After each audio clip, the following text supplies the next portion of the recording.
Hello, welcome to the Word Café podcast. This podcast has been designed with curated content that centers on the power of words. Can we really do anything without speaking? Can we really do anything without the agency of words? Yes, that is what this podcast is all about. And I am your host, Amakri Isoboye, your neighborhood word trader. I believe in the power of words, for it is the unit of creation. I trade in words to profit my world. All right. Hello, everybody. How are we all doing? Good morning, good afternoon, good evening, good everything. You know how we say it on the show, how are you doing? How is it at your end? Well, I'm cool where I am. I'm cool. Yes, it's been wonderful, a beautiful day for me here, work-wise and what have you. Yes. Yeah, today I have something very special, someone special, and we're going to be talking about something special. Yes. What is it, you're wondering? It's already in front of you. Platformarization. Yes. We live in a dispensation of where technology has taken work to another level, another dimension, and now we see us operating in borderless, solutions. So people are now getting used to it and all that. Yes, I have some word. His name is Simone Cicero. Yes, he will be discussing that with me. Where is he, you're wondering? I will bring him on now. Yes. Hello, Simone. How are you doing? Hi. Let me greet you the way the Italians will greet. Ciao Simone, come stai? Molto bene, grazie. Sì, grazie. Good. Yes. So Simone is joining us all the way from Rome. So how are you, Simone? What's it like in Rome today? It's rainy. Not really Rome. It's Frascati, a small town near Rome, just 15 minutes out, and it's raining, but fine. It's great because it's the third day of holiday because we had a bank holiday. Okay. Yeah. Okay. That's wonderful. So who is Simone Cicero? Let's meet Simone Cicero. Who is he? Wow. Do you want the short or the long? I need the short version now. The short version is Simone Cicero. Okay. Simone is the CEO of Borderless. That is the company basically developing and evolving a series of tools, design tools that people can use to basically invent business models and organizations in a way that fits with the thing you were talking about, this platformization, the age of networks. So that's what we do basically, and that's what I'm doing. I'm the CEO of this company because I created the toolkit, the original platform design toolkit now 7 years ago. And if you look a little bit longer term, I was working in open source for probably something like 20 years now. First with software, then hardware, then organizations, and then ended up with platforms. Wow. Now, what? Given from what you have said, now you've been in this for like you said, 7 years, thereabout. That tells me you've come a long way, in all of this. What informed you about platformarization? The boundaryless solutions. What informed that? I mean, as I said, I was working with open source software for a while, and essentially, I was always about trying to convince companies that collaborative models of business and production were much more powerful than just centralizing everything inside your organization. And in the last 20 years, we have witnessed and lived through some massive shifts in terms of how we interact with each other. And if you think about, Web 2.0 first in the early 2000s, and then the mobile revolution. And I was working in telco. Basically, I was doing strategy for telcos, and that industry was really transformed by this idea of platforms and ecosystems. You can think of what Apple has been doing, and then Google with Android, and all these changes that we have been living. And I've been kind of chronicling this for a good part of the last 15, 20 years. And as you said, 7 years ago, I kind of tried to model it in a way that was easy for people to try to relate with. So all my work has always been about, making it easy for people to engage with these things, which normally one could think of as very complex, and they are, but they are also very pervasive. So the point that we are living now is everybody needs to deal with this, because this is how we create value, how we interact with each other in a technology-powered society, which is essentially what we're living now. And this opens up lots more questions on the role of technology in how it shapes us as a society and humans. Yeah, that brings me to that. I was about saying that, but you just took it out of my mouth now. So with what we have currently, playing out in our society, how do you think we can embrace this boundaryless solutions, working on platforms? How best can we approach it? Well, I'm afraid we don't have any answer yet, because we come from, at least a century of industrialization, where basically we are kind of waking up to the reality of the things going much more complex than we could handle with our minds. And now everything is requiring us to really question the way we live and the way we relate with technologies and thinking and doing in the world. So it's hard to say what is going to happen. But for sure, we're living an age of, I think, essentially a nexus between two ages, or in general, a point of no return, something that it's a singularity we're living. It's a singularity from the ecological perspective. Everything that is happening in real time, we're seeing and we're living, is a kind of singularity in terms of technology, because we are living the transition, let's say, between the world of markets and the world of networks. So essentially transcending the idea of markets as a way to organize everything. We're going to transcend it into networks, much more variety, and also, of course, a singularity in terms of our society and our ways of organizing. I think this is what we're looking into. Now, considering what your solutions bring it in is going to the office, staying within a certain what have you. How do you introduce this would I say philosophy or mindset into the traditional way of working, so that we will embrace it and more or less grow into it? How do you think we can achieve that? I mean, part of this is going to be about essentially existing incumbents, most likely, like incumbent institutions, I would say. They will restructure themselves, both the corporate world and the government world. They will kind of rethink themselves, and they need to remain relevant in a world that otherwise makes them very relevant very quickly. So that's one thing. The question is, how do the institutions we understand evolve? At the same time, we are seeing, I would say, an emergence of a complete unbundling for this bundle. So essentially now it's possible to do enterprising in a much more simple way. You don't need a structure. You can just click and create infrastructure on the internet and cloud and leverage on super powerful technologies and do lots of work and connect with these distributed infrastructures and companies that are making, the real world much more accessible through APIs and services.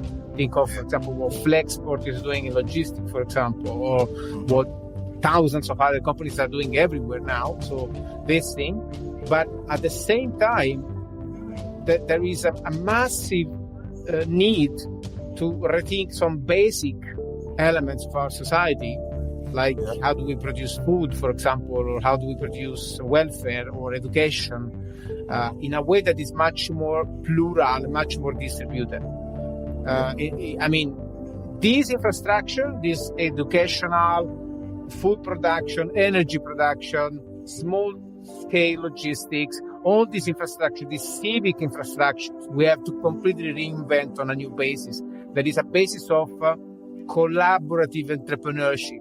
So it's about how do we invest our money as a community, our energy, money, and capabilities into building more resilient systems and more, I would say, more positive systems, more systems that look to enable a much broader thesis of human development than we used to before this singularity we're talking about. So, and that part of the economy, that part is really unclear now from 2 points of view. I think we see the potential in the technology with the blockchains and all these things, but we don't see yet the potential in the capabilities to rebuild this world in a much more collaborative way. We don't know how to take decisions between each other in communities. We don't know how to organize. We are not used to these type of interactions and relating with each other in these profound ways as common entrepreneurs that I think this will take time, and will take time, hopefully starting from how do we educate our kids. Unfortunately, as you know, we do not have much time because of what's happening, but at the same time, I think there's not really shortcut, to reinvent this texture of how we live together as communities. Yeah, you keep taking that word out of my mouth each time. It's like you answer and my questions are within your answers, because I was about saying our children, how do we get this across to our children? That talks about education, the general way of learning, what we are used to. How do we have this, what I call it, principles permeate into that space so that they will better appreciate it in as much as we also appreciate it? How? Yes, now we heard about Facebook recently, some few days ago, talked about the change of name and scaling up. Yeah, Meta. Yes. What do you have to say about Meta? What is the game changer there? Bringing in of Meta. Stay with us. We'll be right back. Hello, nerds. Come listen to the History Nerds United podcast, and let's make history fun again. We interview today's best authors, whether they are established Pulitzer Prize winners or someone debuting their first book. Let us show you that history is not a boring class you took in high school, but a place where the best stories come from. And we don't just cover history, we also love to chat about true crime, biographies, memoirs, and so much more. So head on over to History Nerds United and let us introduce you to your new favorite book and learn the story behind the story. History Nerds United.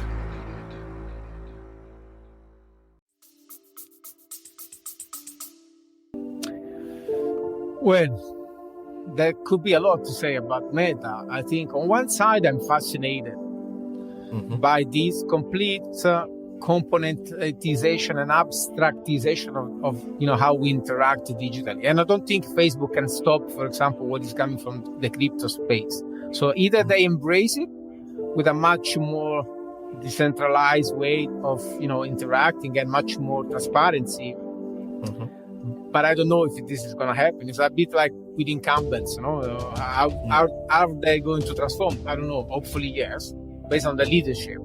But it's very hard to think about this. Maybe Facebook and Twitter can do that because they are still founder-led. They're much more legitimacy in what Jack Dorsey or Zuck say about their companies. So, but there's so much entrenched interest that I don't see that they can really become this new open, borderless spaces of interaction that we're thinking about. In terms of this digital virtual space experience in terms of remote experiences, I think there's a lot that is very good in terms of, for example, not having to travel or being here in your community, but also being able to connect emotionally with many others all over the world without having to take a plane and go there, because, for example, I would love to be back in my travel, I would say... to the seaside and all that.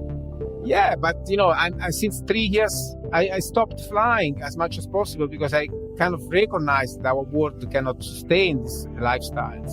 So why why not? Why not the metaverse? To be, I don't know, having a walk on my preferred beach in Fuerteventura, without having to spend so much CO2 to get there. But on the other side, I think we have to recognize that, this kind of relationship we have with technology, that we have to become disconnected intentionally from technology, from this type of ways to interact with reality, because this prevents us from staying present in the convivial moment with, in this joyful way of relating with each other, as Illich used to say, that is the core of how we remain humans. Exactly. Yeah. Now, can you give me what I see a helicopter view of the metaverse? What do you think? How would the metaverse be? What would it look like, the metaverse?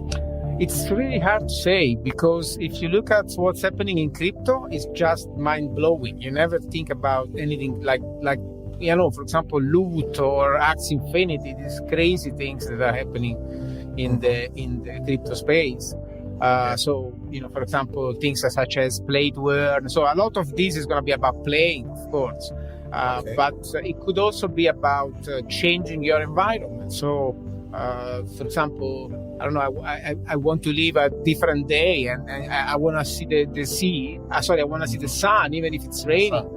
Yeah. I think you just wear your glasses and you switch it to the sunny day. Why not? But at the same time, you don't know, because this goes, I think, into this kind of evolution of the human thinking and culture that goes into completely pointless and wasteful things just because this is how we express each other. That I have this conviction that if you look into information theory, how much it costs you to express a certain signal, the cost that you bear to express a certain signal, it makes it significant. So essentially, this idea of wasting energy or creative energy in such crazy things, it may be that we want to carry more signal with those elements. So I really don't know. It's hard to predict. I mean, there are tons of practical applications, in terms, as I said, not traveling and also work-related stuff. But doing an intervention as a surgeon, even if you're not there, as if you were there with your patient and your colleagues, I think that's going to make a difference. A huge difference. Now, can we a little shift now actually like building on what you have said, now bringing it into the human resources space? How do we implement or bring in borderless solutions, into the human resource practice? How do we achieve that? I mean, I think HR today is really living into kind of a watershed moment, because we really see that the firm is, everything that was about HR, it's kind of melting out. Yes. Like, benefits or learning or, I don't know, finding a job. All these things are kind of becoming, melted into the network. There are tons of services, opportunities abound. LinkedIn just last week released this gig economy platform. We're going through this idea of the great resign, the great resignation. Lots of people dropping their jobs because they don't want to get back to the office. And I think because they felt what does it mean to live embedded inside your family or your community, and they kind of feel like this is how you should live, much more present. And it's like we smell the end of industrialism, and now it seems that we need to go back instead of just using this as a very first step of a profound rethinking of what does work and creating value in society look like. And now I see this conflict. HR saying, you need to go back to the office, which is crazy. And I think instead HR should really embrace one thing now, that we have to figure out how to create a plural human development thesis. inside organizations. So how do we make it plural for everybody to be able to show up and create value without just saying, I don't want to do this work. This work is I don't know, it's something that I can drop onto each other's, onto some other person's shoulder. No, it's much different. No, it's about creating these spaces and where everybody can participate and genuinely being excited about this and not just thinking about this as a boring version of our entrepreneurialism that we have been living through in the last decades. And of course, this is going to be about what we were talking about. This is going to be about our education, our welfare, our energy, our agriculture. Because if it's not, it's going to be a big deal. Because if we stay disconnected from our fundamentals of our economy, we stay disconnected from our emotions. If we continue with this crazy idea that work can be one thing and producing value in a kind of organized society is one thing, and then I go back and I consume, that's going to be tragic, because there's no way that COP26 solves climate change, for example. This is pretty pointless. It's never good. It's going to come top bottom, never. So if we really have to do it bottom up, this is going to be about us and how we make things salient in our lives. Awesome. Cicero, guys, we've been discussing with Simone Cicero on, platformarization and boundaryless solutions going forward, looking at the world we live in today.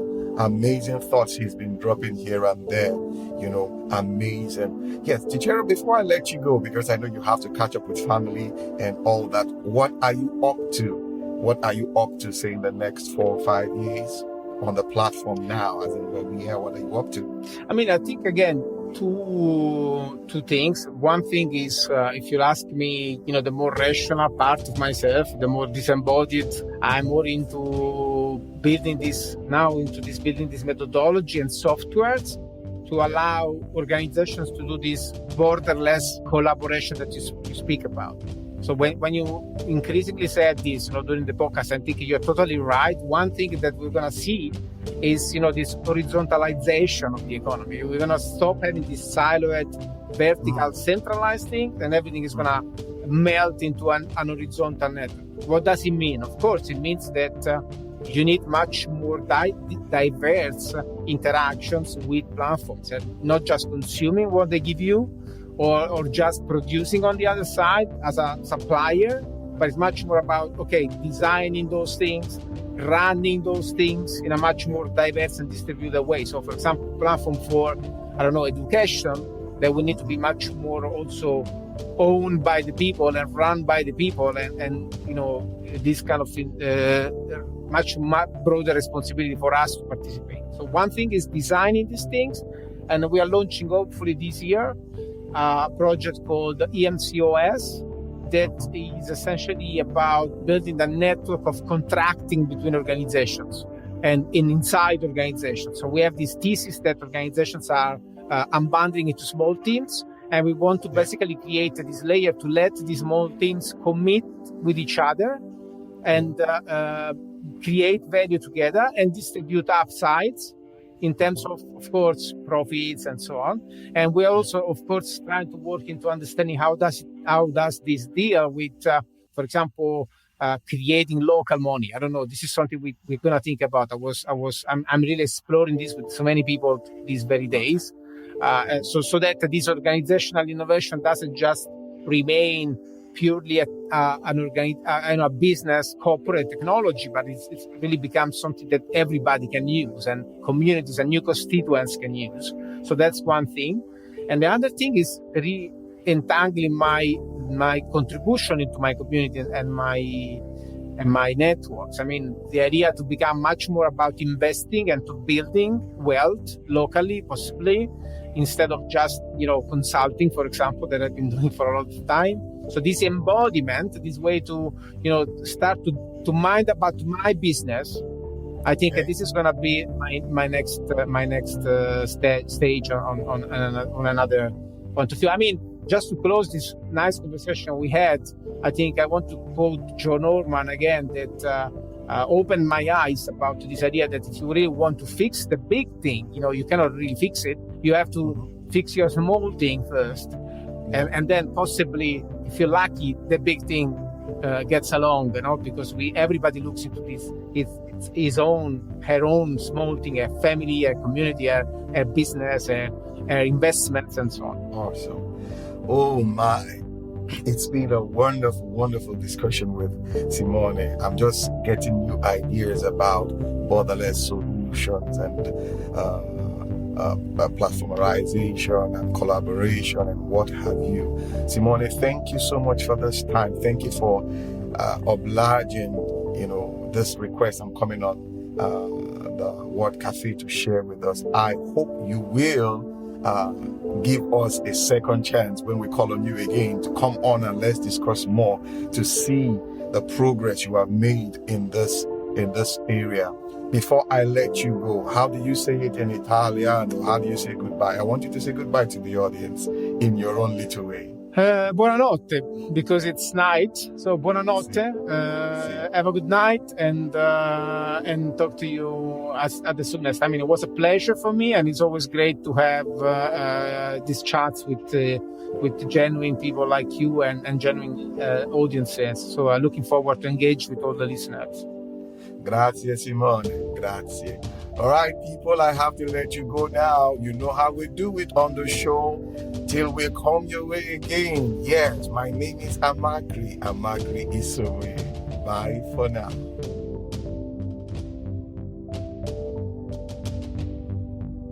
Oh, yeah, beautiful. Before we sign off, I just want to encourage you.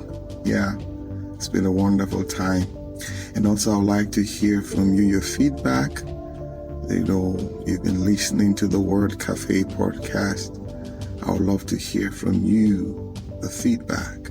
If you have any questions, you go ahead and ask those questions. You can reach me at my email address, amacrigaribaldi@gmail.com. Amacri is AMACHREEGaribaldi@gmail.com. And we'll get back. You know how we do it on the show. Thank you.